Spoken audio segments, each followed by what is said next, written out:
तो चलिए हम स्टार्ट करते हैं। So myself Satish Kumar Sharma. I have 8 years of experience in IT training sector. Also dealing with Linux, Red Hat courses, plus Cisco courses, CompTIA and some Microsoft also. ठीक है, तो देखिए आज हम जो स्टार्ट करेंगे, देखिए डीएनएस से आपका माइक्रोसॉफ्ट में भी काम करता है। डीएनएस आपका डिवाइसेज में भी काम करता है, नेटवर्क में जो डिवाइसेज होती है। बट हर जगह पे देखो, मतलब चाहे वो लाइनक्स में काम करो, विंडोज में काम करो, या किसी भी नेटवर्क की डिवाइस या राउटर पे काम करो, हर जगह पे मतलब क्या रहता है, सबका सेम रहता है। तो डीएनएस के कंसेप्ट कुल मिला करके सेम रहते हैं सारे, ठीक है ना। तो एक चीज में आपको, जैसे कि यहाँ पे मोस्टली, जैसे कि ये जो वेबिनार है वो हिंदी में है, तो ऐसा कोई है कि जो केवल इंग्लिश समझता हो? क्योंकि कभी कभी ऐसा होता है कि जैसे उसमें आ जाते हैं कि उनको हिंदी समझ में नहीं आती, तो बाद में वो क्विट कर देते हैं अपना, ठीक है। तो ऐसा कुछ हो तो मुझे बता देना। ठीक है, तो देखिए मैं एक बेसिक कंसेप्ट आप पहले आपको समझाऊंगा, फिर मैं इसे एक प्रैक्टिकल करके दिखाऊंगा। तो मैं आज आपको एक लिनक्स पे डीएनएस सर्वर डिजाइन करके आपको दिखाऊंगा, और डीएनएस सर्वर के थ्रू हम चीजों को यूज कैसे करते हैं, ये सारी चीजें आपको मैं बताऊंगा, ठीक है। तो मेरा जो स्टार्टिंग यहाँ से रहेगा, क्योंकि हमारा जो टॉपिक है वो यहाँ से स्टार्ट होगा कि डीएनएस होता क्या है और डीएनएस किस तरह से काम करता है। तो बेसिक कंसेप्ट अगर हम समझते हैं,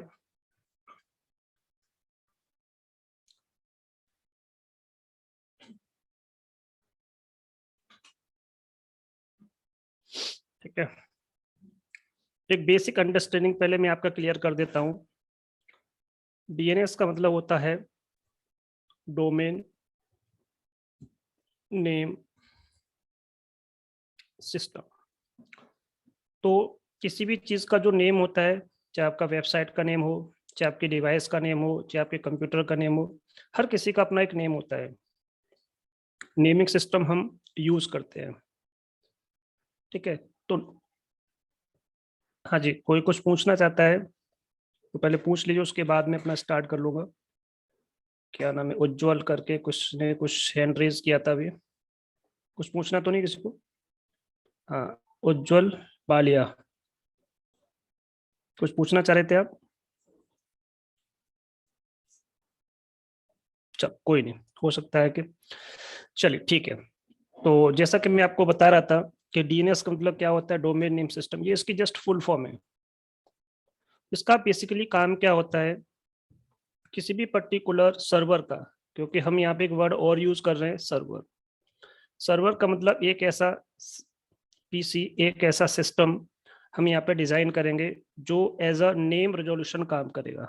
तो डीएनएस का काम क्या होता है, किसी भी पर्टिकुलर मशीन के नेम को, चाहे वो आपका एफक्यूडेन हो या सिंपली कुछ भी हो सकता है आपका, तो नेम को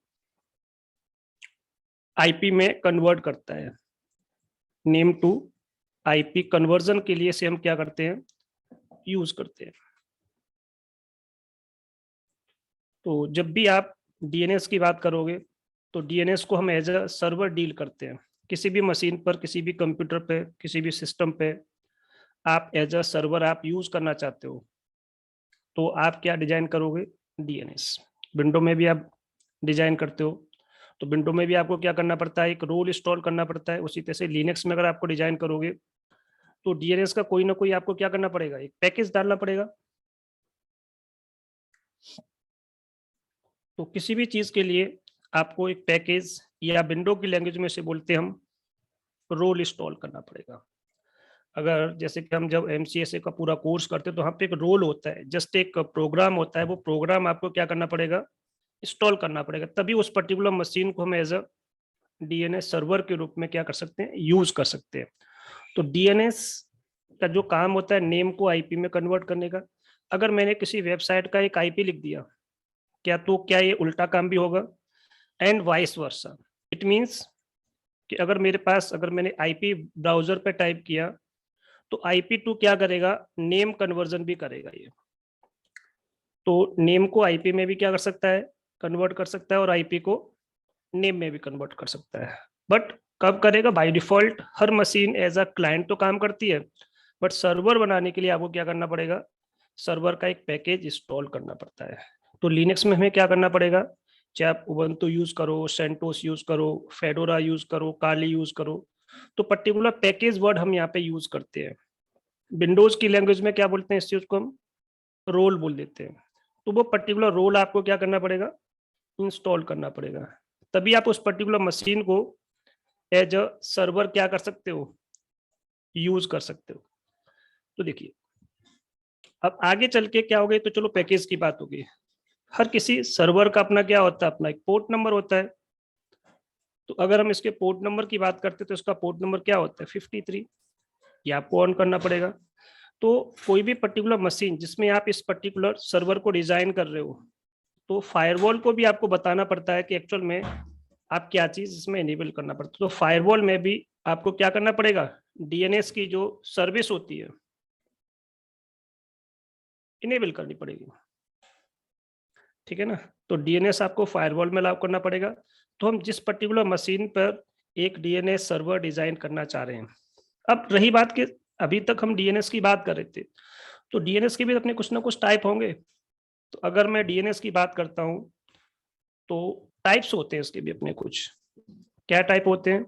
अगर आपने सुना होगा, एक होता है आपका प्राइमरी डीएनएस, दूसरा होता है आपका सेकेंडरी होता है। तो प्राइमरी हो गया, और दूसरा हम क्या बोलते हैं? सेकेंडरी। Secondary DNS server. और एक बोलते हैं हम कैसिंग, CACHING, कैसिंग ओनली डीएनएस। एक दो आपको नेट पे देखोगे तो और मिल जाएंगे, बट आपको मैं बेसिक कंसेप्ट समझा देता हूँ। प्राइमरी को इसकी अगर लैंग्वेज में बोला जाए तो उसको बोलते हैं मास्टर, मास्टर डीएनएस। आप एक वर्ड देख आपको मिल जाएगा, या तो कहीं पे आपको प्राइमरी वर्ड मिलेगा, बट प्राइमरी वर्ड कहाँ मिलेगा? विंडोज के एनवायरमेंट में आपको प्राइमरी वर्ड देखने को मिलेगा। अगर लिनक्स के एनवायरमेंट की अगर बात करोगे तो वहां पे मास्टर डीएनएस वर्ड मिलेगा। क्या वर्ड मिलेगा? मास्टर डीएनएस करके।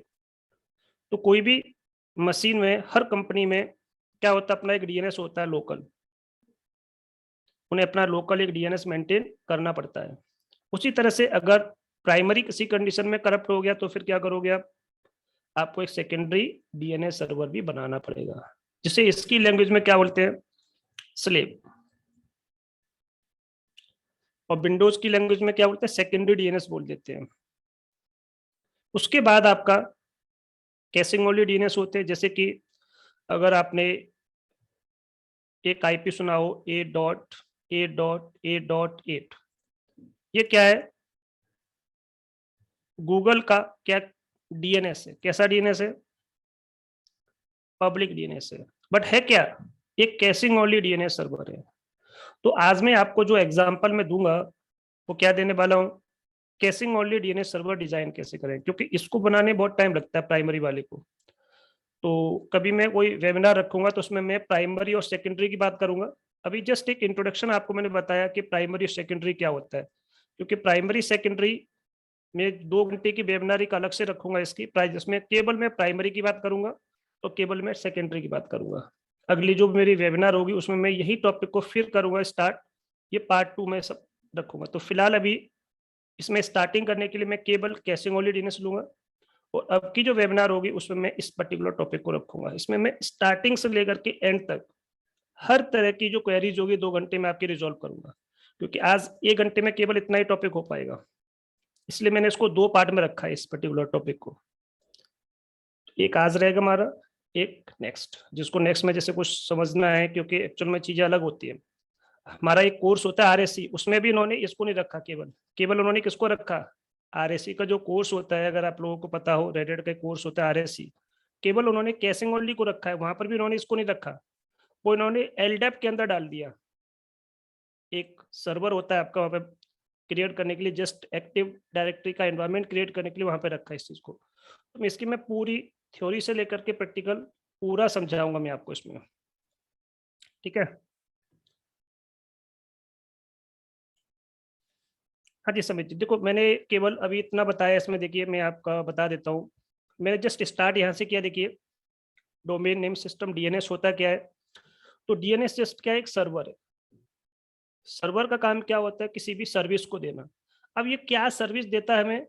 तो मैंने बताया कि नेम, किसी भी पर्टिकुलर नेम को, जरूरी नहीं कि वो पीसी का नेम हो, जरूरी नहीं कि वो कंप्यूटर का नेम हो, किसी डिवाइस का नेम हो, किसी वेबसाइट का नेम हो। तो जिस पर्टिकुलर मशीन पे मैं इस सर्वर को डिजाइन कर रहा हूँ, उसके नेम को क्या करेगा? सो मोस्टली आप देखोगे तो एफक्यूडीएन को, जितने भी फुली क्वालिफाइड डोमेन नेम होते हैं, बट हर किसी डिवाइस का नाम फुली क्वालिफाइड में तो होता नहीं है। तो जस्ट मैंने सिंपल लिख दिया, नेम टू आईपी कन्वर्जन करने के लिए हम किसका यूज करते हैं? डीएनएस सर्वर का यूज करते हैं। अब जिस मशीन पे आप डीएनएस सर्वर को डिजाइन करने वाले हो, जिस मशीन पे, जिस पीसी पे, जिस लैपटॉप पे, ठीक है, आप जिस पर्टिकुलर मशीन पे उसे डिजाइन करोगे, तो वहां पे आपको क्या करना पड़ेगा? कुछ पैकेज, कुछ सॉफ्टवेयर इंस्टॉल करने पड़ेंगे, कुछ प्रोग्राम इंस्टॉल करने पड़ेंगे। तो लिनक्स की लैंग्वेज में उस प्रोग्राम को हम क्या बोलते हैं? पैकेज बोल रहे हैं। और पैकेज क्या होते हैं? अलग अलग होते हैं। बाइंड का पैकेज हम यहाँ पे इंस्टॉल करते हैं। तो बाइंड का पैकेज आप क्या करोगे? इंस्टॉल करोगे, और विंडोज की लैंग्वेज में इसको रोल्स बोल देते हैं। इसका पोर्ट नंबर क्या होता है? 53 होता है। अब आपको जिस मशीन पे आपने सर्वर डिजाइन कर दिया, अब जो को आप अपने सिस्टम पे ओपन करना चाहते हो, या अपने सिस्टम से रिक्वेस्ट रिजॉल्व करना चाहते हो केवल अपनी मशीन की, तो ठीक है। कोई बंदा बाहर से अगर इस रिक्वेस्ट को आप सेंड करेगा सर्वर पे, तो फायरवॉल क्या कर देगा? उसको ब्लॉक कर देगा, उसकी क्वेरी को। तो मुझे क्या करना पड़ेगा? 53 पोर्ट को या डीएनएस की सर्विस को फायरवॉल में क्या करना पड़ेगा? अलाउ करना पड़ेगा। बिना फायरवॉल में अलाउ किए आप ये काम नहीं कर सकते हो, आपकी कोई क्वेरी रिजॉल्व नहीं होगी। इसलिए मैं देखो, मैंने 2 मशीन ली हैं। इस मशीन को मैं क्या बनाने वाला हूँ, मैंने दोनों मशीन बिल्कुल फ्रेश रखी है। सारी कॉन्फ़िगरेशन मैं आपके सामने करूँगा, जिससे कि आप अपने इस प्रैक्टिकल को अभी-अभी करके देखना चाहो इस क्लास के बाद, देख सकते हो, कोई दिक्कत नहीं है। ये भी बिल्कुल फ्रेश मशीन है। इसको मैं एज़ अ क्लाइंट यूज़ करूँगा यहाँ पर। तो आपको एक सर्वर डिज़ाइन करना पड़ेगा, इस पे 53 पोर्ट आपको सर्वर में अलाउ करना पड़ेगा। जिससे कोई भी क्लाइंट, चाहे वो विंडो का क्लाइंट हो, लिनक्स का क्लाइंट हो, उस क्वेरी को एक्सेप्ट कर ले, वरना लिसनिंग होगी नहीं। अब डीएनएस के भी क्या होते हैं? अपने टाइप्स होते हैं। जिसमें मैंने क्या बताया, प्राइमरी डीएनएस क्या होता है? लिनक्स में से बोलते हैं मास्टर डीएनएस। सेकेंडरी को क्या बोलते हैं? Slave DNS. और तीसरा होता है आपका कैशिंग ओनली या फॉरवर्डिंग डीएनएस, या विंडोज की लैंग्वेज में एक स्टब जोन बोलते हैं, स्टब करके एक वर्ड आता है, ठीक है। बट कैशिंग ओनली डीएनएस हम यहाँ पे बात करेंगे। तो ये भी एक क्या होता है? कैशिंग ओनली डीएनएस का मतलब एक अथॉरिटेटिव डीएनएस सर्वर नहीं होता, ये केवल कैशिंग ओनली का रिकॉर्ड अपने पास रखता है। और कोई भी पर्टिकुलर कंपनी क्या करती है, अपने यहाँ पे कैशिंग ओनली डीएनएस मेंटेन करे रखते हैं, जिससे कि वो ब्राउजिंग जो स्पीड होती है वो फास्ट हो जाती है। जैसे कि आपका जो प्रॉक्सी होते हैं, प्रॉक्सी भी क्या करते हैं? कैशिंग ओनली का ही काम करते हैं। वो भी स्पीड की, ब्राउजिंग स्पीड को फास्ट करते हैं। या हम कैशिंग ओनली डीएनएस यूज कर लेते हैं। जैसे गूगल का ये डीएनएस है, पब्लिक डीएनएस है। ये कोई प्राइमरी नहीं है और ना कोई सेकेंडरी है। ये कैसा डीएनएस है? कैशिंग ओनली डीएनएस है। एक public caching only DNS server है, जिससे हम अपनी क्वेरी को क्या करते हैं? रिजॉल्व कर पाते हैं। तो ये जस्ट एक छोटा सा मैंने इंट्रोडक्शन दिया। वैसे तो थ्योरी मेरे पास बहुत सारी लिखी है। अगर मैं केवल थ्योरी पढ़ाऊंगा तो हो सकता है कि 2 घंटे में भी थ्योरी नहीं हो पाएगी। जस्ट मैं एक टाइम बाउंडेशन के से मैं चीज़ों को आपको शॉर्ट में सारी चीज़ों को समझाने की कोशिश कर रहा हूँ कि हमारा प्रैक्टिकल भी हो जाए घंटे में, और कुछ बेसिक थ्योरी कम से कम हो पाए। होने को तो इसमें मेरे पास बहुत कुछ है, देखिए बहुत कुछ मैंने इसमें लिखा हुआ है। अगर ये चीज़ आप चाहोगे तो मैं मैम को शेयर कर दूंगा, तो वो आपको ये सारी चीज़ें दे देंगे। ठीक है, बहुत कुछ लिखा है इसके बारे में। तो फिलहाल अभी हम थोड़ा-सा आगे स्टार्ट करते हैं कि एक्चुअल में ये चीज़ें चलती कैसे हैं। तो मैंने अभी आपको क्या बताया कि अभी हम केवल इसमें कितना पार्ट डिस्कस करेंगे? कैशिंग ओनली का पार्ट, और जो सेकंड पार्ट होगा इसमें मेरा जो वेबिनार होगी, उसमें मैं ये वाला पार्ट डिस्कस करूँगा। तो चलिए, हम इसको स्टार्ट कर लेते हैं प्रैक्टिकली, ठीक है ना? तो मेरे पास ये मशीन है, बिल्कुल फ्रेश मशीन है। इस फ्रेश मशीन में मुझे क्या करना है? अभी जस्ट मैंने इंस्टॉलेशन किया इसमें, ना इसमें कोई आईपी है, क्योंकि आपको हो सकता है किसी को आईपी पता हो कि आईपी देते कैसे हैं, किसी को नहीं पता हो कि आईपी कैसे देते हैं, तो वो भी उस चीज़ को क्लियर हो जाए। तो बिल्कुल फ्रेश मशीन है। बस मेरे इसमें एक सेटिंग है जो मैं आपको करके दिखा देता हूँ कि मैंने इसमें और क्या किया है, कुछ नहीं। यहाँ पे ब्रेज़ किया हुआ है, जिससे कि मेरे घर पे जो राउटर लगा हुआ है, उससे एक आईपी अभी इसको मिल जाए। बट मुझे इसको मैनुअल आईपी देना है। तो मैं भी आपको जस्ट ये दिखा रहा हूँ कि देखिए मेरे सिस्टम पे अभी नेट चल रहा है, क्योंकि मुझे नेट से मतलब है, मतलब मेरे सिस्टम पे बस एक नेट की फैसिलिटी होनी चाहिए, तभी हम क्या कर सकते हैं, अपनी रिक्वेस्ट को बाहर भेज सकते हैं। बट मेरी जो मशीन है, मेरे कंपनी में जितने भी क्लाइंट्स होंगे उसके लिए क्या करेगा, as a caching only DNS maintain करेगा।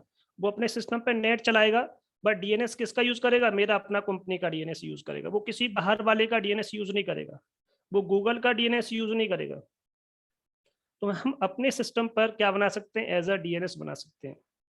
बट ये डीएनएस काम कैसे करता है, किसकी हेल्प से काम करता है, जब हम कैशिंग ओनली मेंटेन करते हैं, तो इसके लिए हम जो यूज करते हैं उसे बोलते हैं रूट हिंट सर्वर। क्या बोलते हैं उसको हम, रूट हिंट सर्वर। उसकी हेल्प से क्या होता है, ये सारी चीज मेंटेन की जाती है। तो यहाँ पे देखिए मैंने एक वर्ड यूज किया है, रूट हिंट सर्वर, और जिसे हम किस नाम से जानते हैं, डॉट के नाम से जानते हैं। क्या बोलते हैं इसे, रूट डोमेन बोल देते हैं। इसका मेन पर्पस क्या होता है, रूट होता है कि जब हम कोई पर्टिकुलर क्लाइंट सबसे पहले अपने सिस्टम पे google.com खोलना चाहता है, सपोज मान के चलते हैं, तो सबसे पहले ये पर्टिकुलर जो क्वेरी है वो किसके पास जाएगी, क्योंकि इसने आईएसपी से क्या लिया हुआ है, इंटरनेट का कनेक्शन लिया हुआ है। बस इस आईएसपी के पास तो google.com नहीं है ना, तो google.com तो कहीं और रखा हुआ है आपका। तो ये रिक्वेस्ट मेरे सबसे पहले मेरे आईएसपी पर जाएगी। ये आईएसपी क्या करेगा, इस रिक्वेस्ट को क्या करेगा, आगे फॉरवर्ड कर देगा। तो ये पर्टिकुलर जो सर्वर है वो डॉट है, इसे बोलते हैं हम रूट हिंट सर्वर। पूरा वर्ल्ड वाइड देखोगे तो 13 रूट हिंट सर्वर है, जिसके नेमिंग कन्वेंशन कैसे मिलेंगे आपको, ए डॉट करके, मतलब इनके नेमिंग कन्वेंशन, मतलब इनके नेम क्या होते हैं, जस्ट प्री डिफाइंड होते हैं। ए से लेकर के कहाँ तक, एम तक प्री डिफाइंड होते हैं ये। तो इस पर क्वेरी जाएगी आपकी।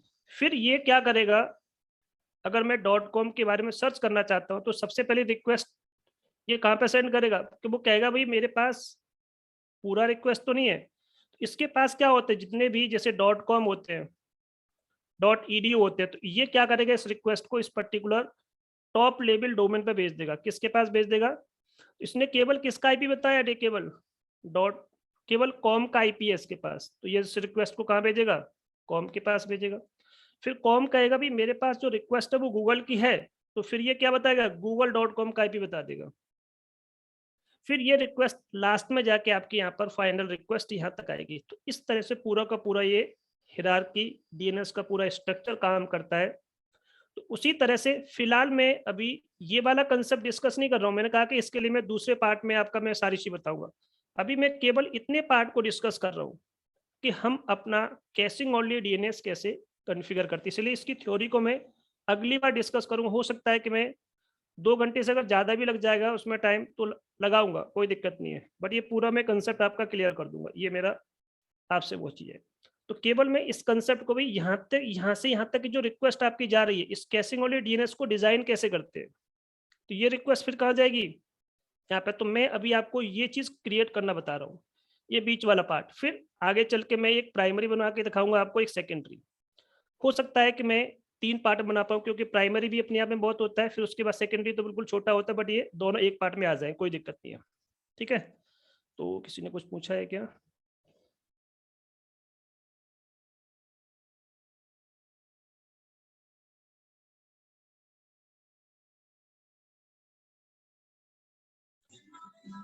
समित आपने क्या क्या पूछा, ये रिकोर्स सर पोर्शन ये? सबसे पहले डीएनएस रिकर्सर पे नहीं जाती क्या क्वेरी? देखिए डीएनएस रिकर्सर क्या होता है, बताइए आप। Sir, DNS recursor receive the queries from clients such as browser and is responsible for making the next request required for resolving a domain name into देखिए IP. देखो, इसको रिजॉल्वर बोलते हैं एक्चुअल में। क्या बोलते हैं इसको हम, रिजॉल्वर। तो मैं आपको यही तो बता रहा हूँ कि मैं सबसे पहले आपको क्या बता रहा हूँ कि ये रिजॉल्वर क्या होते हैं। तो सबसे पहले जो क्वेरी होती है आपकी कहाँ से आती है,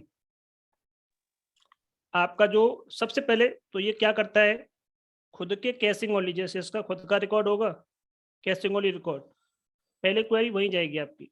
फिर ये क्वेरी को क्या करेगा, यहाँ पर इसकी लैंग्वेज में से रिजॉल्वर भी बोल देते हैं। इसकी लैंग्वेज में से क्या बोल देते हैं हम, रिजॉल्वर या कैशिंग ओनली डीएनएस भी बोल देते हैं। फिर ये क्वेरी क्या होगी, आपके प्राइमरी रूट सर्वर के पास जाती है, फिर ये जितने भी टॉप लेवल के डोमेन्स होते हैं उसके पास जाती है, फिर लास्ट में जो क्वेरी, जो चीज़ आपकी, जैसे फेसबुक ओपन करना चाहते हो, याहू ओपन करना चाहते हो, कुछ भी पर्टिकुलर जो होगा उसके पास क्वेरी जाएगी। ठीक है ना? तो इस तरह से पूरा सीक्वेंस रहेगा इसमें। तो मैं अभी आपको जो यहाँ पे डिस्कस कर रहा हूँ टॉपिक में, कैशिंग ओनली डीएनएस आप कैसे बनाओगे इसमें, ये हमारा टॉपिक है। ठीक है ना? तो देखिए, तो मैंने क्या कहा कि अगर मैं पिंग करता हूँ www.facebook.com, पिंग हो रहा है देखिए यहाँ से, क्योंकि मेरे पास इसमें पहले से नेट चल रहा होगा। तो देख लेता हूँ कि इसमें नेट का सब कुछ ठीक है या नहीं, इसमें शायद होगा।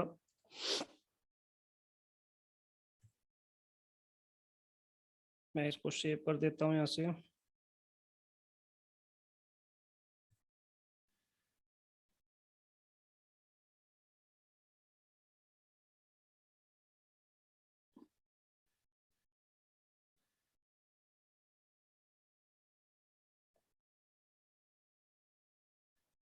अच्छा हाँ ठीक है, चल रही क्वेरी, इसका मतलब ठीक है, यहाँ पे भी, यहाँ भी चल रहा है, उसने थोड़ा सा टाइम लिया। ठीक है ना? इसको थोड़ा मिनिमाइज कर देते हैं, इसको कंट्रोल सी करके। तो देखिए मेरे सिस्टम पे अभी तो नेट चल रहा है। ठीक है ना? अभी इस पर नेट क्या चल रहा है, बट इस पर जो आईपी है वो किसके थ्रू लिया है इसने, डीएचसीपी के थ्रू। तो पहले मैं इसमें देखिए अभी आपको दिखाता हूँ कि इसमें अभी केवल मेरे पास इंटरनेट होगा, बट इसमें मैं डीएनएस अपने सिस्टम पे अपना खुद का बनाऊंगा।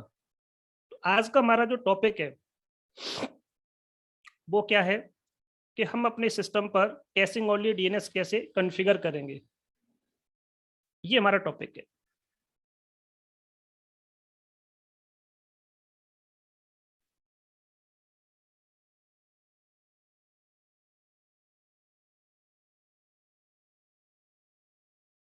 कैशिंग ओनली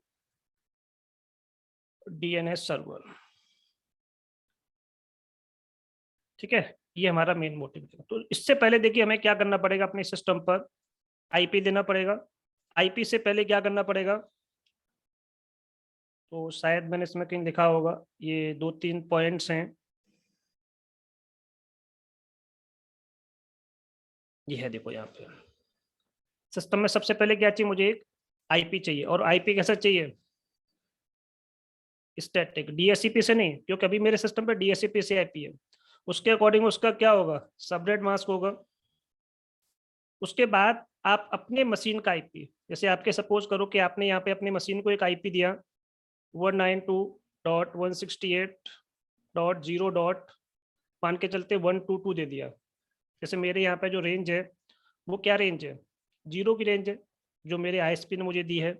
तो मुझे उसी रेंज का एक आईपी लेना पड़ेगा मैनुअल। तो एक स्टैटिक आईपी ले लिया मैंने, इसका मैंने क्या डिफाइन कर दिया, एक सबनेट मास्क डिफाइन कर दिया। उसके बाद मुझे क्या करना पड़ेगा, अपने यही पर्टिकुलर मशीन को मैं क्या करना चाहता हूँ, as a caching only DNS use करना चाहता हूँ। तो यही आईपी इसमें मुझे क्या करना पड़ेगा, देना पड़ेगा। तो मैंने ऐसे किया कि इसको कॉपी किया, ये सेम मैं यहाँ पे टाइप कर दूंगा।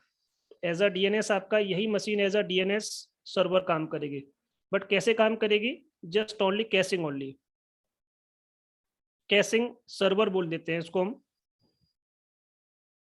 ठीक है, अब आपको क्या करना पड़ेगा, गेटवे का आईपी देना पड़ेगा। आपका जो राउटर है उसका आपको एक आईपी इसमें क्या करना पड़ेगा, प्रोवाइड करना पड़ेगा। कोई और आया है, अच्छा। तो ये आईपी क्या करना पड़ेगा, इसमें आपको प्रोवाइड करना पड़ेगा। तो आप क्या कर सकते हो, इसमें ये आईपी प्रोवाइड करोगे, राउटर का आईपी दे दोगे, और उसके बाद इसमें क्या दोगे, .0.1। ये क्या राउटर का आईपी रहेगा, इसमें आईपी अपना आईपी प्रोवाइड कर दोगे। ठीक है, तो चलिए, तो हमारे पास एक कमांड होती है nmcli। इस कमांड के थ्रू हम आईपी, डीएनएस और इसमें गेटवे कॉन्फ़िगर करेंगे। गेटवे का आईपी इसमें आप दोगे। ठीक है ना? तो चलिए, nmcli कनेक्शन, एक हम कनेक्शन क्या कर लेते हैं, ऐड कर लेते हैं, इसका टाइप बता देते हैं ईथरनेट। और इंटरफेस का नाम बता दो। इंटरफेस का नाम अगर आपको इसे याद नहीं तो यहाँ पे आपको ये सारे इंटरफेसेस होते हैं, आप जस्ट 2 बार टैप प्रेस करोगे सारी चीज आपकी आ जाए। मेरे पास जो इंटरफेस है वो ये है। कनेक्शन का जो भी आपको नाम देना है, कनेक्शन का नाम दे दिया सपोज STIC स्टैटिक, मैंने ये नाम दे दिया। तो ये आईपी आप ये नाम इसमें क्या कर सकते हो, आप इसमें प्रोवाइड कर सकते हो। कोई भी आपको जो नाम लगता है वो इसमें आप नाम दे दोगे। तो नेम हो गया। आईपी क्या देना है, अपना आईपी बता दो जो भी आप इसमें देना चाहते हो। तो सपोज जैसे कि मैंने क्या रखा था इसमें आईपी, वही सेम रेंज का आईपी देता हूँ मैं 192.168.0 डॉट और मैंने इसमें दिया 122, ये मैंने आईपी दिया। जिसका साइडर नोटेशन क्या रहेगा 24, इट मीन्स ये क्या रहेगा इसका सबनेट मास्क। तो ये आईपी हो गया इसका और ये क्या हो गया इसका सबनेट मास्क हो गया। तो हमने कनेक्शन का नाम स्टैटिक दिया, एड्रेस दे दिया हमने यहाँ पर। उसके बाद आपको क्या करना है, आईपी वर्जन 4 डॉट गेटवे, अपना गेटवे बता दो। तो मेरा जो गेटवे आईपी है .0.1 ये मेरे राउटर का आईपी है। उसके बाद आप अपनी मशीन को as a DNS only configure करना चाहते हो। डीएनएस के लिए आप इसमें कॉन्फ़िगर इसी मशीन को एज अ डीएनएस यूज करना चाहते हो, तो आप इसमें आईपी वर्जन 4 डॉट डीएनएस, ठीक है। और मैंने इसमें एक आईपी दे दिया 192.168.0 डॉट और कितना आईपी था हमारा ये 122, ठीक है। एक और लास्ट में काम करना पड़ेगा, आईपी वर्जन 4 मेथड बताना पड़ेगा आपको, MANUAL मैनुअल। तो किसी ने कुछ पूछा है क्या? देखिए हर कंपनी का अपना गेटवे आईपी होता है। जैसे कि जैसे मैं अपने सिस्टम में नेट यूज कर रहा हूँ तो मैंने यहाँ पे या तो आपको आईएसपी से पता चल जाएगा या आपने जैसे कि जो राउटर होता है, राउटर का जो आईपी होता है, मैंने विंडो आर प्रेस किया, यहाँ पे देखिए मैंने यहाँ पे क्या किया, विंडो आर प्रेस किया और मैंने यहाँ पे लिखा NCPA.CPL, ठीक है। अब जैसे कि मेरे मेन मशीन पे कोई आईपी मिला हुआ है, मैं स्टेटस में गया तो यहाँ पे आपको क्या बताता है, डीएनएस बता रहा है, डीएचसीपी बता रहा है, गेटवे। क्योंकि यही पर्टिकुलर जो मेरा राउटर है, हर कंपनी का अपना राउटर होता है, उसी राउटर में एज अ डीएचसीपी की सर्विस कॉन्फ़िगर्ड होती है। तो वो मशीन, वो पर्टिकुलर डिवाइस, वो particular router as a DHCP भी काम करता है। उसी के अंदर डीएचसीपी की फंक्शनैलिटी होती है, उसी के अंदर कॉन्फ़िगर करके रखी होती है आईएसपी ने। तो यही मशीन मेरे लिए क्या है, डीएनएस है, यही मेरे लिए क्या है, डीएचसीपी है, यही मेरे लिए क्या है, गेटवे है। इसलिए मैंने गेटवे तो यही यूज किया, बट मैंने अपनी मशीन को एक मैनुअल आईपी दे दिया। आईपी मैंने खुद दिया है, इसका मतलब मैं डीएचसीपी किसी का यूज नहीं कर रहा हूँ, उसका मतलब मैं डीएनएस किसी का यूज नहीं कर रहा हूँ। मैं केवल just as a gateway IP use कर रहा हूँ। गेटवे की चीजें बस मैं यूज कर रहा हूँ कि जिससे मेरी क्वेरी मेरे सिस्टम से बाहर जा सके। उस पर्पज के लिए मैंने जस्ट एक गेटवे आईपी इसमें यूज किया है और मैंने कुछ भी इसमें यूज नहीं किया, सब कुछ आपके सामने दिया है। जस्ट मैंने इसको एंटर कर दिया। NMCLI कनेक्शन को मैंने क्या किया, अब किया। मेरा जो कनेक्शन है उसका नाम क्या रखा था मैंने, स्टैटिक। तो ये देखिए अब हो गया। अगर हम आईपी चेक करते तो देखिए आपके सामने मैंने इस मशीन को एक आईपी दिया। आईपी देने के बाद मुझे इसमें क्या करना है, एक बार जस्ट मैं आपको शो करके दिखा दूं कि मैंने जो आईपी दिया उसको मिला या नहीं मिला। तो देखिए मेथड मैंने क्या डिफाइन किया था इसमें, मैनुअल, डीएनएस, यही आईपी है मेरा, एड्रेस देखिए यही है और गेटवे देखिए यही है। क्लियर? ये सारी चीज बस मैंने इसमें कॉन्फ़िगर की है। अभी देखिए मैं पिंग कर रहा हूँ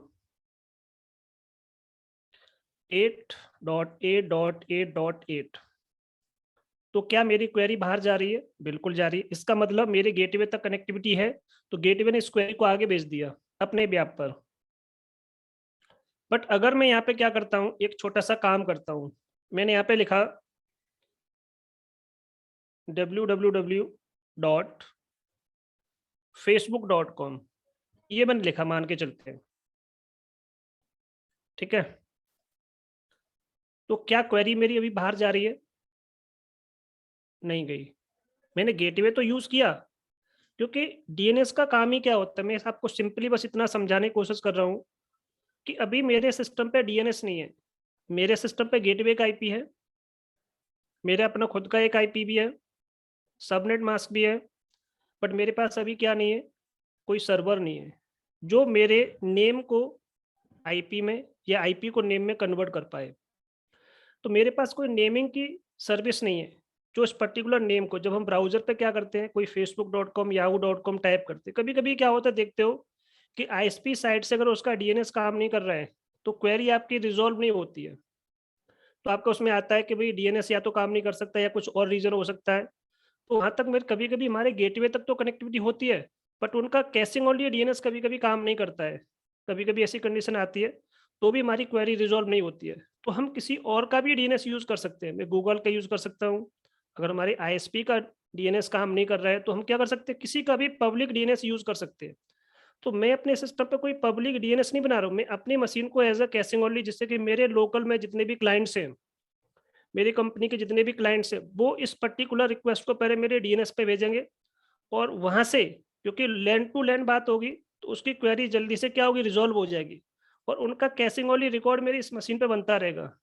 इसीलिए इसको हम मशीन को क्या बोल रहे हैं, कैशिंग ओनली। केवल कैशिंग ओनली का रिकॉर्ड होता है, और वो भी एक लिमिट तक होता है। लिमिट इन द सेंस कि जो उसकी टीटीएल वैल्यू होती है ना, टाइम टू लिव, क्या वैल्यू होती है इसकी, टाइम टू लिव वैल्यू होती है, उसके अकॉर्डिंग ही ये क्या करता है, क्वेरी को रिज़ॉल्व, मतलब क्वेरी अपने सिस्टम पे स्टोर करके रख पाता है। और वो क्वेरी का टाइम कितना होता है, हर किसी का अलग-अलग होता है। तो ये चीज़ हमें कहाँ से पता चलती है? यहाँ से। हर किसी का अपना क्या होता है, डीएनएस का एक रिकॉर्ड होता है, और वो कौन-सा रिकॉर्ड होता है, minimum TTL value, time to live. किसी ने 1 मिनट कर रखा है, किसी ने 10 मिनट कर रखा है। हर कंपनी का अलग-अलग होता है, हर वेबसाइट का अलग-अलग होता है। ये भी मैं आपको दिखा दूँगा आगे चल के कि एक्चुअल में ये चीज़ क्या होती है, किस तरह से ये सब क्वेरीज़ रिज़ॉल्व होती है। तो अब मैं आपको जो सिंपली शब्दों में बताना क्या चाह रहा हूँ कि हम इस मशीन पर क्या बनाने जा रहे हैं, एक डीएनएस कॉन्फ़िगर करने जा रहे हैं। तो डीएनएस को कॉन्फ़िगर करने के लिए हमारे पास क्या-क्या होना चाहिए? तो सबसे पहले तो हमारे पास आईपी आ गया, कि आईपी से हमारा काम हो जाएगा। तो अभी मैंने केवल इसमें क्या किया है, आईपी से रिलेटेड चीज़ें की हैं। अब मुझे क्या करना पड़ेगा, अपने सिस्टम पे एक पैकेज डालना पड़ेगा, एक प्रोग्राम इंस्टॉल करना पड़ेगा। विंडोज़ की लैंग्वेज में बोला जाए तो प्रोग्राम या रोल बोल देते हैं। इसकी लैंग्वेज में मुझे क्या करना पड़ेगा, सिस्टम पे एक पैकेज इंस्टॉल करना पड़ेगा। और पैकेज का नाम क्या होता है यहाँ पर, बाइंड। ठीक है, बाइंड नाम का एक पैकेज होता है, बर्कले इंटरनेट नेम डोमेन। तो ये पैकेज कौन, किस पर्टिकुलर पैकेज मैनेजर की हेल्प से कर सकते हैं, या तो आप इसके लिए यम यूज कर सकते हो, या इसके लिए आप डीएनएफ यूज कर सकते हो, या इसके लिए आप एपीटी गेट यूज कर सकते हो, एपीटी हाइपन गेट। तो जो भी आपको लगता है, या फिर डायरेक्टली आप क्या कर सकते हो, आरपीएम पैकेज मैनेजर का भी आप यूज कर सकते हो। तो लाइनेक्स में कोई भी पैकेज इंस्टॉल करना है, कोई सॉफ्टवेयर इंस्टॉल करना है, तो कोई ना कोई पैकेज मैनेजर की आपको हेल्प लेनी पड़ेगी। यम, डीएनएफ, एपीटी, जैसे उबंटू आप यूज कर रहे हो, डेबियन भी, जितने ऑपरेटिंग सिस्टम होते हैं उनमें हम ये वाले पैकेज मैनेजर यूज करते हैं। ठीक है, आरपीएम यूज कर सकते हो। तो अभी हमारे पास रेडिट का वर्जन है, तो मैं इसमें, मेरे पास यम पहले से इसमें मैंने कॉन्फ़िगर करके रखा हुआ है। देखिए दिखाता हूँ, मेरे पास लोकल है, तो मैं आपको दिखा देता हूँ।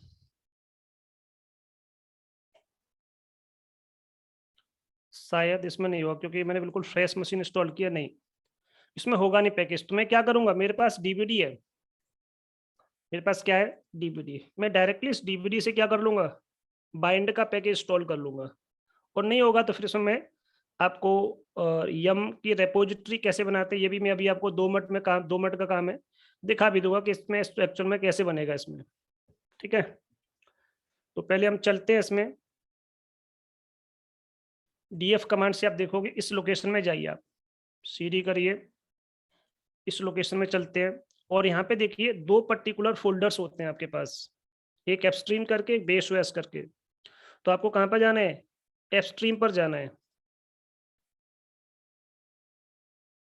अभी तक ज्वाइनिंग चल रही, कभी कोई आता है जाता है, अभी तक जो बच्चे आ ही रहे हैं।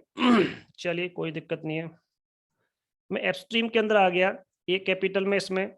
अब यहाँ पे देखिए और फोल्डर होगा आपका, इसका नाम क्या है, पैकेजेस करके है। तो सीडी करके मुझे कहाँ जाना है, पैकेजेस में जाना है। अब यहाँ पे मेरे पास बहुत सारे पैकेजेस है, मुझे कंफर्म करना है कि क्या मेरा जो पैकेज है वो बाइंड का पैकेज है इसमें। तो मैं इसको ग्रैब करके देख लेता हूँ। मैंने इसमें लिखा बाइंड, तो बाइंड का पैकेज में है, देखो ये पैकेज है, बस मुझे यही पैकेज चाहिए। ऐसे तो इसमें और भी चीज है, बट मुझे और किसी से कोई मतलब नहीं है, फिलहाल एक सिंगल पैकेज से मतलब है। तो मैंने इसमें क्या लिखा, आरपीएम हाइपन IVH। आई का मतलब इंस्टॉल करना, वी का मतलब वर्बोज, एच का मतलब होता है हैशिस फॉर्मेट में देना। बाइंड का पैकेज मुझे इंस्टॉल करना है, तो बाइंड का कौन सा पैकेज है इसमें, 9 करके है कुछ। ये पूरा पैकेज लिया और ये देखो पैकेज आपका इंस्टॉल हो गया।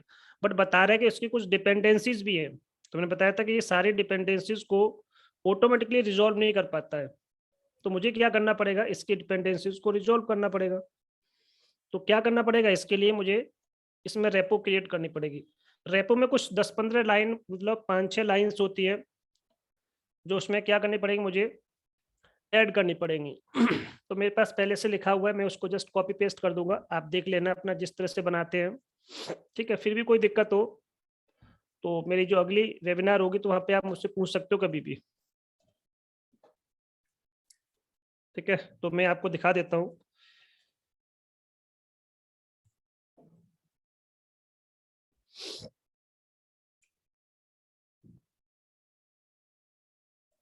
देखिए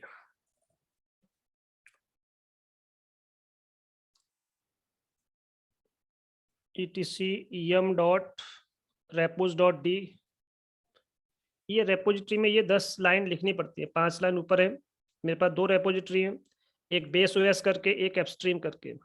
तो दोनों की एंट्री मुझे क्या करनी पड़ेगी, इसमें ऐड करनी पड़ेगी। तो मैं इसको जस्ट कॉपी कर लिया, तो जल्दी से हो जाएगा मेरा काम।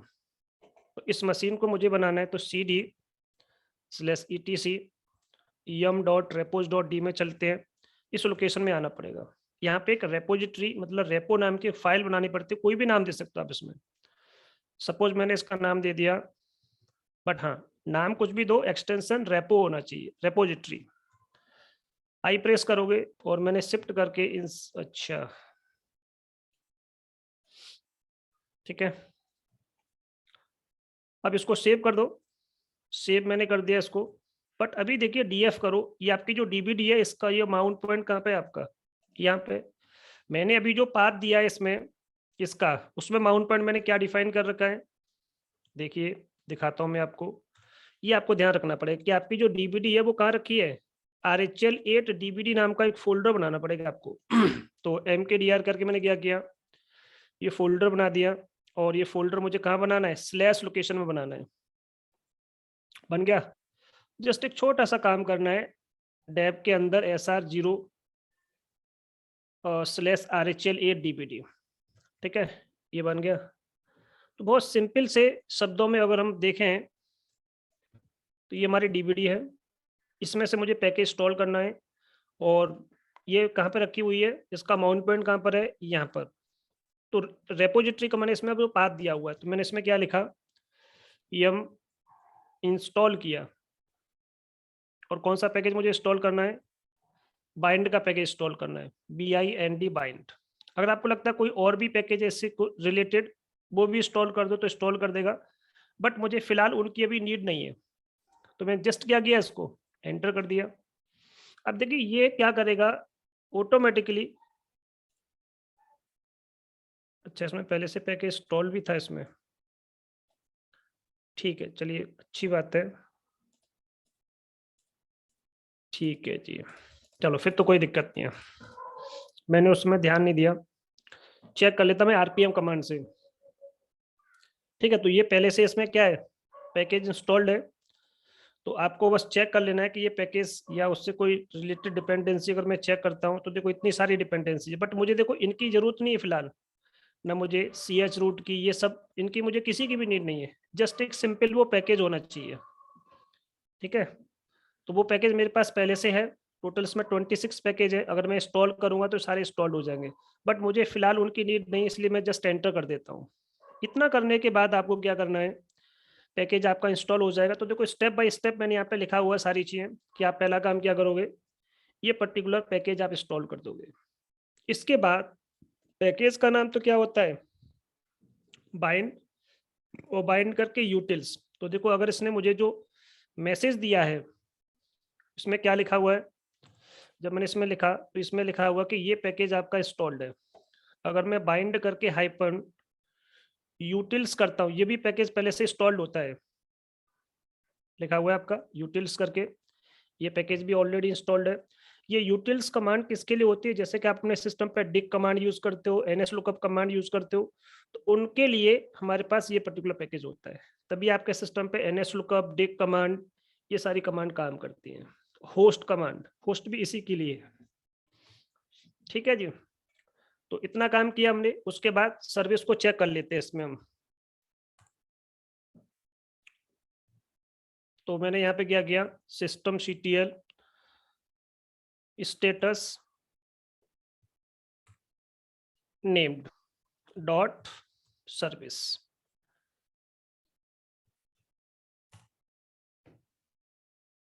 अच्छा स्पेलिंग गलत है स्टेटस की, स्टेटस तो इसकी देखिए क्या है, यहाँ पर इनएक्टिव है, और यहाँ पे देखो क्या डिसेबल्ड है। तो इसको हम क्या कर लेते हैं, जस्ट इनेबल कर लेते हैं। तो मैंने यहाँ पे लिखा इनेबल, और उसके बाद लिखा मैंने हाइपन हाइपन नाउ। तो ये क्या हो गया आपका स्टेटस में, देखो यहाँ पर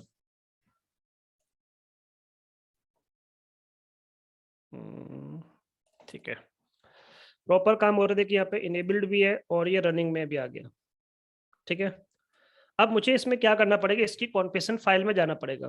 कैशिंग ओनली डीएनएस सर्वर जब हम बनाते हैं अपने सिस्टम पर, तो ये सारा काम तो हमने कर दिया, स्टेटस भी देखा। अब एक छोटा सा काम और कर लेते हैं, फायरवॉल में सर्विस को अलाउ करना पड़ेगा, जैसे मैंने आपको बताया था। तो फायरवॉल में सर्विस को अलाउ करने के लिए क्या करोगे आप, इसमें vim/etc, ठीक है ना, vim/etc के अंदर नेम्ड डॉट कॉन्फ होता है, आई प्रेस करोगे इसमें आप।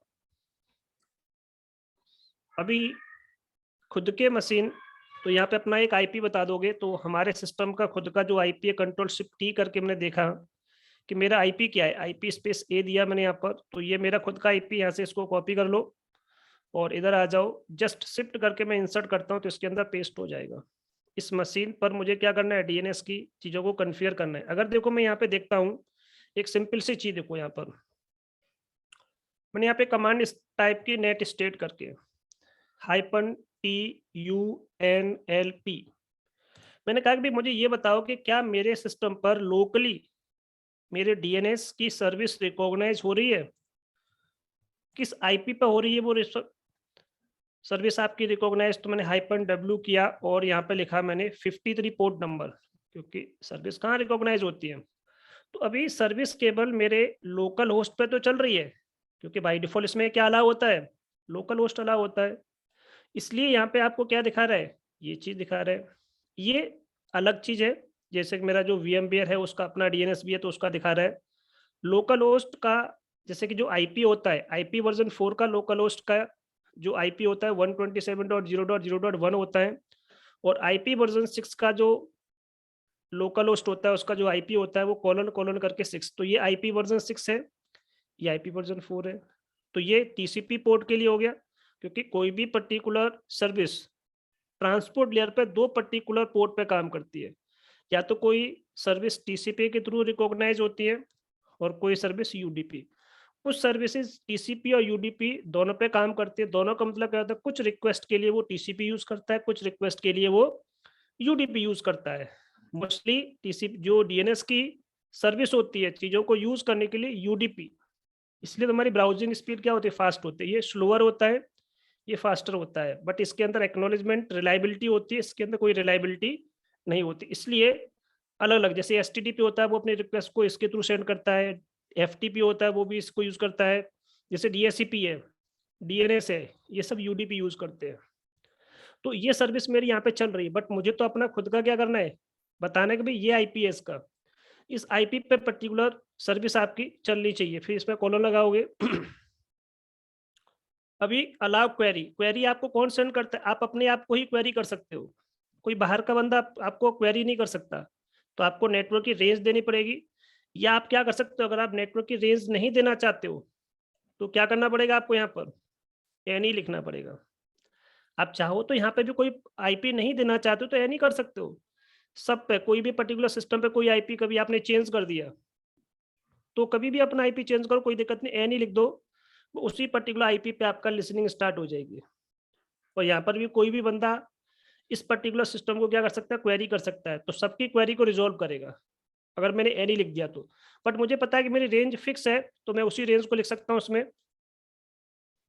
ठीक है, तो रेंज क्या है हमारी 0.0। ठीक है, ये रेंज होगी इसकी। अब इस रेंज में क्या करना है, बताना पड़ेगा पूरी रेंज क्या ये है, स्पेस, बट आपको ध्यान रखना है कॉलन और स्पेस का ध्यान रखना है आपका। अगर यहाँ पे आपने कॉलन नहीं लगाया तो भी काम नहीं करेगा, स्पेस नहीं दिया तो काम नहीं करेगी। यहाँ पे भी आपको ये ध्यान रखना है। तो ये तो 2 चेंजेस आपको यहाँ पे करने हैं। उसके बाद सपोज मैंने ये 2 चेंजेस करके सर्विस को दोबारा से रीस्टार्ट किया, सिस्टम CTL स्टेटस नेम्ड, अभी पहले जो स्टार्ट की थी, अभी मैंने जो चेंजेस किए उनको मुझे रेप्लिकेट करना है। तो अभी तो काम कर रही है, जैसे मैं इसमें क्या करूंगा, इसमें सर्विस को रीस्टार्ट करूंगा, फिर इसमें देखना क्या इम्पैक्ट पड़ेगा। रीस्टार्ट कर दी मैंने सर्विस को, तो यहाँ पे देखिए अभी DNS सिक्योरिटी से रिलेटेड चीजें आपको दिख रही है। DNS सेक इसमें क्या है, सिक्योरिटी की जो चीजें होती हैं। तो फिलहाल DNS सेक मेरे पास है नहीं, तो भी ये प्रॉपर काम नहीं करेगा। तो मुझे क्या करना पड़ेगा इसमें, ये सब DNS सेक से रिलेटेड जितनी चीजें होती हैं ये सब कमेंट करनी पड़ेंगी। कमेंट इन द सेंस कि अगर मैं इसमें चेक करना चाहूँ कि क्या मेरे सिस्टम पर ये सर्विस सब रिजॉल्व हो रही है, तो मैंने दोबारा से इसको चेक किया, तो देखिए सर्विस आपकी इस पर्टिकुलर IP पे रिकॉग्नाइज करना स्टार्ट हो गई, लिसनिंग मेरी स्टार्ट होगी। देखिए DNS सर्वर की जो सर्विस है वो इस पर्टिकुलर IP और इस पर्टिकुलर पोर्ट पर, इस पूरे को हम क्या बोल देते हैं, सॉकेट बोलते हैं। Socket is a combination of IP and port, ये 2। तो ये इस पर्टिकुलर सॉकेट पे आपकी लिसनिंग क्या हो गई, स्टार्ट हो गई। अभी मैं पिंग करता हूँ www.facebook.com पे पिंग किया मैंने, तो देखते हैं कि क्या मेरे सिस्टम पर नेम रेजोल्यूशन की सर्विस मेरा सिस्टम रिजॉल्व कर पा रहा है। इसकी इस रिक्वेस्ट को अगर ये रिजॉल्व कर देगा, इसका मतलब मेरे सिस्टम पे वो चीज़ स्टार्ट हो गई, बट इसमें कुछ अभी दिक्कत आ रही है, मतलब प्रॉपर भी काम नहीं कर रहा या स्लो हो सकती है इसकी स्पीड। तो रिजॉल्विंग स्टार्ट हो गई। अब ये मुझे कंफर्म कैसे होगा कि एक्चुअल में मेरे सिस्टम से क्वेरी रिजॉल्व हो रही है। तो मैंने Ctrl+C किया पहले, तो इसमें ये कमांड होती है। आप यहाँ पे लिखोगे NS, NS का मतलब होता है नेम सर्वर, कि जो क्वेरी जो रिजॉल्व करने वाला है, वो जो रिजॉल्वर है जो मैं बता रहा था अभी आपका, वो रिजॉल्वर कौन है जो इस क्वेरी को रिजॉल्व कर रहा है, NSLOOKUP। तो मेरा कौन सा रिजॉल्वर काम कर रहा है, पहले तो नहीं काम कर रहा था। जब पहले मैं क्वेरी को रिजॉल्व कर रहा था तो क्वेरी रिजॉल्व नहीं हो पा रही थी। अब रिजॉल्व कौन कर रहा है, ये particular server as a caching only DNS काम कर रहा है। ठीक है, अब एड्रेस क्या है इसका, ये पर्टिकुलर एड्रेस है। अगर कोई बंदा अगर बाहर से रिक्वेस्ट सेंड करेगा तो क्या ये चीजों को रिजॉल्व, अभी तो खुद की क्वेरी को रिजॉल्व कर रहे हैं ना अपने। आंसर कैसा मिला मुझे, it's a non authoritative answer. Non authoritative का मतलब क्या होता है, 1 मिनट में टाइमिंग केवल 4 मिनट बची है। अगर बाई चांस, जैसे कि मुझे लगता नहीं है कि शायद क्योंकि मैंने जूम की मीटिंग डिजाइन नहीं की, अगर हो सकता है कि 4 मिनट के बाद बंद हो जाए। वैसे तो मेरा प्रैक्टिकल यहाँ तक प्रूव हो गया। मेरा प्रैक्टिकल क्या करना था, मुझे कैशिंग ओनली में दिखाना था कि मेरी क्वेरी मेरे सिस्टम के थ्रू रिजॉल्व हो रही कि नहीं हो रही है। तो मैं आपको दिखा पा रहा हूँ, देखो यही चीज मैं आपको यहाँ दिखाता हूँ। CMD में मैंने यहाँ पे क्या लिखा, NSLOOKUP। www डॉट और मैंने यहाँ पे लिखा google.com, ठीक है। nslookup www.google.com, इसमें क्वेरी नहीं चली अभी। देखो ये क्वेरी किसके थ्रू रिजॉल्व हो रही है, 0.1 के थ्रू, क्योंकि यहाँ पर मैंने ऑटोमेटिकली आईपी किससे लिया है, मेरा जो राउटर लगा है ना, ठीक है, उस पर्टिकुलर राउटर से आईपी रिजॉल्व हो रहा है, ये क्वेरी को रिजॉल्व कर रहा है। ये क्या है, इसका कैशिंग ओनली डीएनएस है। बट मेरे लिए कैशिंग ओनली डीएनएस क्या है, मैं खुद ही अपने लिए डीएनएस सर्वर हूँ। बट ये तो चलो अपने लिए हो गया। अब मेरे पास एक दूसरी मशीन है, तो आपको ध्यान रखना है कि अगर जैसे कि अगर मीटिंग बंद हो जाए तो फिर यहीं तक रहेगा फेस, तो मेरा प्रैक्टिकल यहाँ तक रिजॉल्व हो गया है। बट फिर भी मैं आगे आपको क्लाइंट साइड पे थोड़ा दिखाता हूँ। ठीक है, अब मैंने यहाँ पे पिंग किया। अभी देखो एक काम करते हैं, इस पे एक छोटा सा मैं आईपी लेता हूँ, इसने कुछ पूछा है। हाँ बिल्कुल बिल्कुल, सो हम बिल्कुल होगी, ये यूट्यूब पे आपकी होगी। बट मैं आपको बताया था जैसे कि अभी इसका एक पार्ट और बनाऊंगा मैं, क्योंकि अभी इसमें मैंने जस्ट एक छोटा सा इंट्रोडक्शन दिया है। आगे जो होगा वो 2 घंटे का पूरा रहेगा रिकॉर्डिंग सेशन, जिसमें मैं उसकी थ्योरी भी कवर करूंगा, क्योंकि अभी जैसे कि मैं जस्ट एक इंट्रोडक्शन थ्योरी रखी है छोटा सा, क्योंकि 1 घंटे में कितना हो पाएगा, उतना ही हो पाएगा। 10-15 मिनट में थ्योरी मैंने जितना भी हो सकता है वो क्लियर किया। उसके बाद मैंने एक छोटा सा प्रैक्टिकल समझाने की आपको कोशिश की कि एक्चुअल में चीज़ें ऐसे चल रही है, ठीक है ना। क्योंकि डीएनएस थोड़ा सा बहुत बड़ा कंसेप्ट है अपने आप में, सर्वर बहुत बड़ा है ये, देखा जाए तो अपने आप में भी। तो देखिए एक छोटा सा मैं एक इसमें आईपी लेता हूँ, NMCLI connection add type ethernet, और कनेक्शन का मैंने नाम दिया कौन आईपर नेम, सपोज मैंने इसका नाम दे दिया इंटरनेट। चलो एक काम करते हैं, इंट्रानेट कर देते हैं, क्योंकि हम इंट्रानेट के थ्रू काम कर रहे हैं इसमें, ठीक है। और एक छोटा सा काम और करना पड़ेगा, उससे पहले इंटरफेस का नेम देना पड़ेगा। इंटरफेस का नेम क्या है हमारा, ENS है। तो ये मेरा क्या हुआ, कनेक्शन मैंने ऐड किया, टाइप ईथरनेट बता दिया, कनेक्शन का नेम। अब मुझे एक सिस्टम पे एक आईपी लेना है, बट डीएनएस कौन सा यूज करना है, इस मशीन का ये वाला IP as a DNS use करना है। तो चलिए NMCLI कनेक्शन, अब मॉडिफाई, क्योंकि कनेक्शन बन गया हमारा ये वाला, किस नाम से कनेक्शन बना है हमारा, इंट्रानेट के नाम से। तो मॉडिफाई कर दो इसको, किसको मॉडिफाई करना है, इसको। IP वर्जन 4 डॉट एड्रेसेस, इसमें एक मैनुअल एड्रेस दे रहा हूँ मैं, आप इसमें आपको समझाने के लिए 192.168.0.1 आप 44 ले लिए मान के चलते हैं, /24 और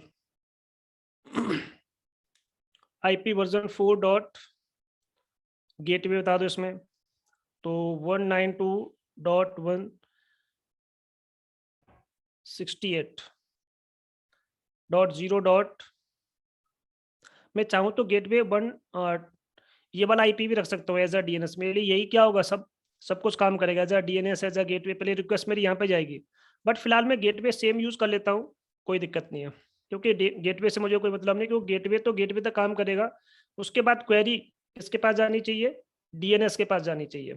तो 0.1 यूज किया मैंने इसमें, और IP वर्जन 4 डॉट डीएनएस मैंने लिखा, और डीएनएस में मैंने कौन सा आईपी ले लिया इसमें, ये यहाँ से आईपी कॉपी किया और इधर मैंने क्या कर दिया, पेस्ट कर दिया।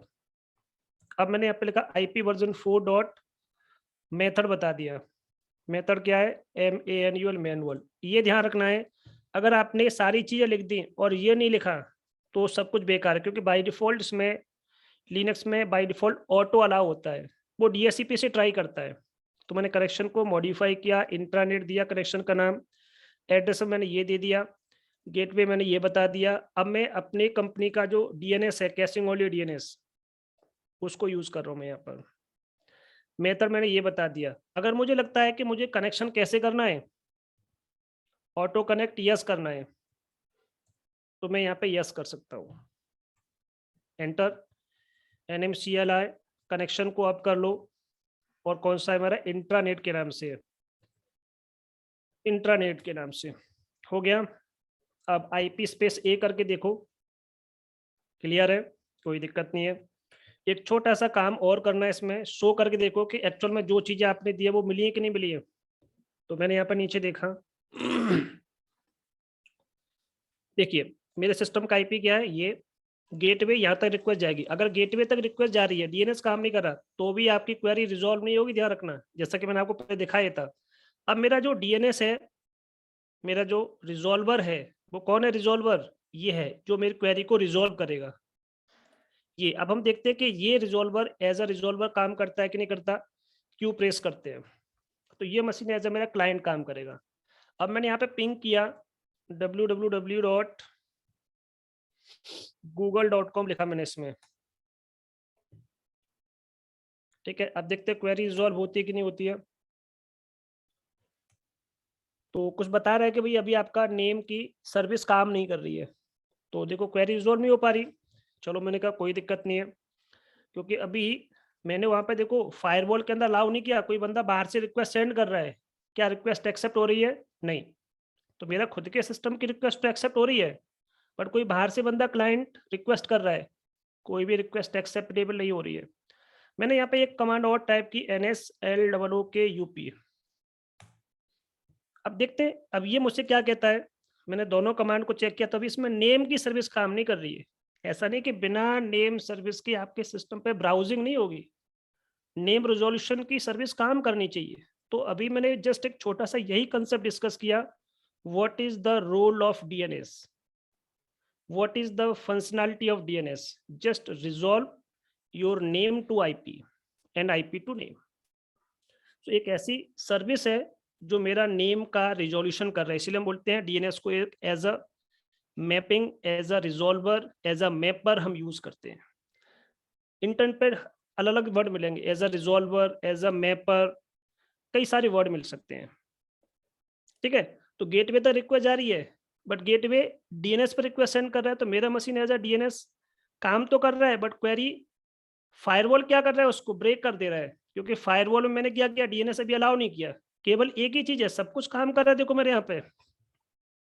अब देखिए last concept, firewall -CMD hyphen permanent hyphen add service, service का नाम क्या है, DNS।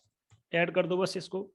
या केवल आपको लगता है कि भी मुझे सर्विस की जगह पे कोई पोर्ट ऐड करना है, तो 53 पोर्ट भी ऐड कर सकते हो, बट आपको बताना पड़ेगा कि ये पोर्ट की सर्विस के थ्रू अलाउ करना है, TCP के थ्रू। ऐसे भी कर सकते हो, कोई दिक्कत नहीं है। इसके बाद मुझे क्या करना है, इसको रीलोड कर देना है।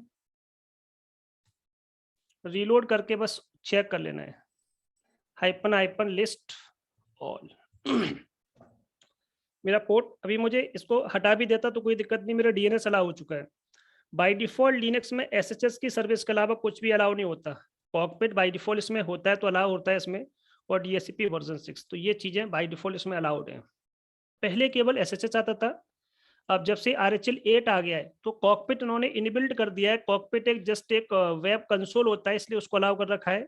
और एज DHCP, क्योंकि हर कोई बंदा क्या करेगा, IP लेने की कोशिश करेगा, तो इसलिए DHCP का वर्जन 6 अलाउड है इसमें एज अ क्लाइंट। क्योंकि DHCP का क्लाइंट का जो IP होता है वो अलग होता है, तो DHCP वर्जन 6 का जो क्लाइंट होता है वो पर्टिकुलर इसमें अलाउड है। अब हम देखते हैं कि यहाँ से ये बंदा जो क्वेरी कर रहा था, अब क्वेरी रिजॉल्व होगी क्या मेरी। अगर क्वेरी वहां पे जा रही है, अगर वो प्रॉपर काम कर रहा है, कर गया ना, तो रिजॉल्वर कौन है मेरा, मेरा जो कैशिंग ओनली DNS है। सबसे पहले मेरे क्वेरी किसके पास गई, गेटवे के पास जाती क्वेरी पहले आपकी। गेटवे क्वेरी कहाँ सेंड करता है, DNS के पास सेंड करता है। DNS क्या करता है, उसको रिजॉल्व करता है। So as a resolver DNS use होता है। वो एज अ प्राइमरी हो सकता है, एज अ सेकेंडरी हो सकता है, एज अ कैशिंग ओनली। तो मैंने अभी केवल एक ही चीज क्लियर की है, एज अ कैशिंग ओनली कैसे काम करता है। हर कंपनी में अपना एक कैशिंग ओनली सर्वर हम बना करके रखते हैं। अब कोई भी मेरा क्लाइंट बहुत जल्दी क्वेरी को रिजॉल्व करेगा, तो देखो मैं आपको समझा देता हूँ, बस एक कमांड टाइप करता हूँ डिग। तो क्वेरी सबसे पहले मेरी कहाँ जा रही है, देखिए रेडिट का बता रहा है OS है आपका, हेडर क्वेरी। क्वेरी मैंने की, क्वेरी मेरे पास एक ही गई है, एक क्वेरी गई है, आंसर भी मुझे एक मिला है, बट अभी जो आंसर है it's a non authoritative answer.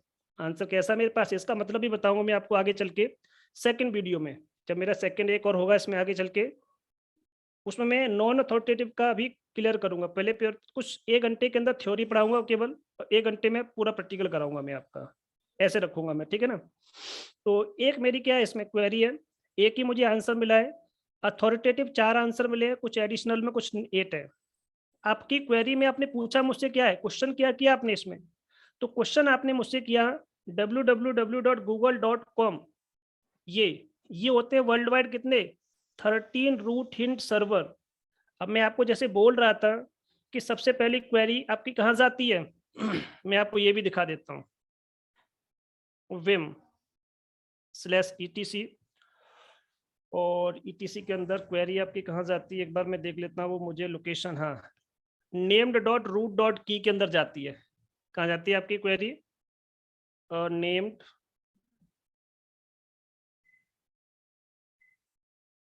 .root की, नहीं इसके अंदर नहीं, क्वेरी यहाँ नहीं जाती, तो रूट हिंट सर्वर होता है उसके पास जाती क्वेरी आपकी, और वो हम कहाँ से देख सकते हैं, name.conf के अंदर नहीं होता, root.key के अंदर भी नहीं होता, उसकी मुझे एग्जैक्टली लोकेशन अभी याद नहीं है, बट मैं इसमें कहीं लिखी थी, ये तो कुछ और लिखा है। चलो मैं बता दूंगा, कोई नहीं, कहाँ पे लिखा था, हाँ name.ca के अंदर जाती है name.certip.ca, बट इसमें तो अभी है ही नहीं।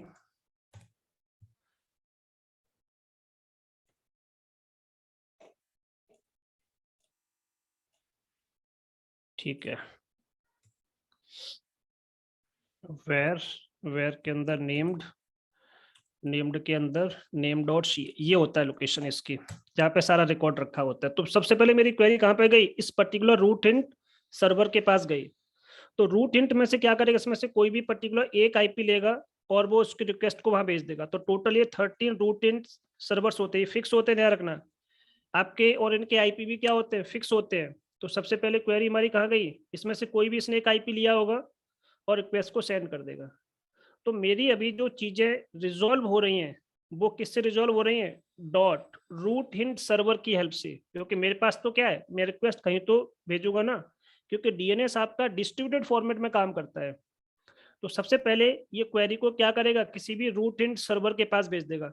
तो सबसे पहले इसने क्वेरी को कहाँ भेजा, डॉट के पास, इसने क्वेरी को कहाँ भेजा होगा, कॉम के पास, फिर कॉम ने कहाँ भेजा होगा, गूगल के पास, गूगल ने इस पर्टिकुलर वेब सर्वर पे क्वेरी भेज दी होगी।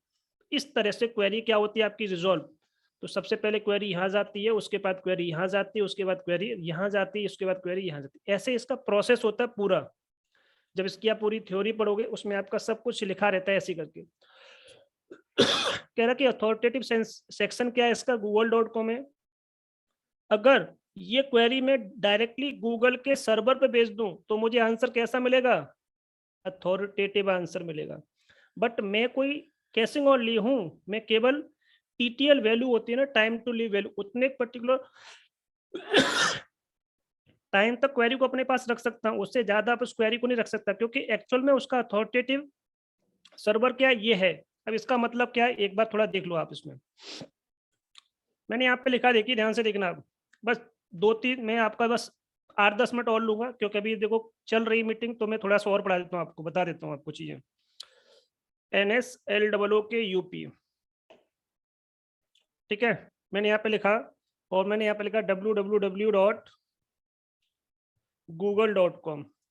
अभी क्वेरी कौन रिजोल्व कर रहा है, ये मैंने कहा क्वेरी आप रिजोल्व मत करो, मेरी क्वेरी कौन रिजोल्व करेगा, 8.8.8 ये रिजोल्व करेगा। अब रिजोल्वर कौन है, बट आंसर कैसा मिल रहा है मुझे, नॉन अथॉरिटेटिव, क्योंकि अथॉरिटेटिव डीएनएस कौन है, गूगल का अथॉरिटेटिव सेक्शन कहाँ है, ये लिखा है आपका। अगर मैं इस क्वेरी को इस पर डायरेक्टली सेंड कर दूं, अगर मुझे किसी भी पर्टिकुलर सर्वर का एनएस रिकॉर्ड मिल जाए, ये रिकॉर्ड्स होते हैं, आगे चल के बताऊंगा, एनएस रिकॉर्ड, ए रिकॉर्ड, पीटीआर रिकॉर्ड। तो डायरेक्टली जो क्वेरी है यहाँ रखी है, एक्चुअल में ये google.com के पास ये क्वेरी रखी हुई है। तो इसका अथॉरिटेटिव सर्वर कौन सा है? This is the primary DNS server, ये इसको बोलते हैं प्राइमरी डीएनएस। अगर मैं क्वेरी को ऐसे रिजॉल्व करूं